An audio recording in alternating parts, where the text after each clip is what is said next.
Visakha mayor అవిశ్వాసం ఎపిసోడ్లో మరో ట్విస్ట్ చోటు చేసుకుంది. ఉన్నట్టుండి అనకాపల్లి జనసేన పార్టీ కార్యాలయంలో ప్రత్యక్షమయ్యారు 74వ వార్డు వైసీపీ కార్పొరేటర్ వంశీరెడ్డి.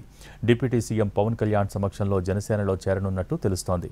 నిన్న రోజంతా టీడీపీ ఎమ్మెల్యేలతో మంతనాలు జరిపారు వంశీ. 2019-24 మధ్య గాజువాక వైసీపీ ఎమ్మెల్యేగా పనిచేసిన తిప్పల నాగిరెడ్డి కుమారుడే వంశీ.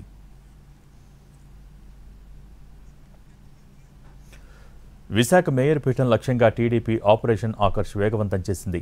మ్యాజిక్ ఫిగర్ కోసం ప్రతిపక్ష కార్పొరేటర్లకు వల విసురుతోంది. మేయర్ హరివెంకట కుమారిపై కూటమి ఇచ్చిన అవిశ్వాస నోటీసులపై ఈ నెల 19న ఓటింగ్ జరగనుంది. ఇందుకోసం ప్రత్యేక కౌన్సిల్ సమావేశం నిర్వహించేందుకు యంత్రాంగం సన్నాహాలు చేస్తోంది. ఏడాది కాలపరిమితి మాత్రమే ఉన్న మేయర్ పీఠం దక్కించుకోవడానికి చేస్తున్న ప్రయత్నాలు హాట్ టాపిక్ అయ్యాయి. ప్రణాళిక ప్రకారం వైసీపీ కార్పొరేటర్లను లాగేసిన కూటమి అవిశ్వాసం నెగ్గేందుకు 4 ఓట్ల దూరంలో ఆగిపోయింది. దీంతో ముఖ్య నాయకులు రంగంలోకి దిగారు.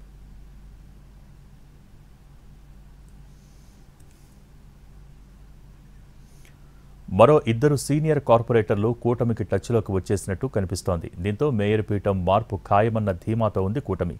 వంశీరెడ్డితో పాటు మరో 2 కార్పొరేటర్లు కూటమికి మద్దతుగా నిలుస్తున్నారు. అయితే ఎక్స్ అఫీషియోతో కలిసి 37 నుంచి 40 వరకు తమ బలం ఉందని చెబుతోంది టీడీపీ.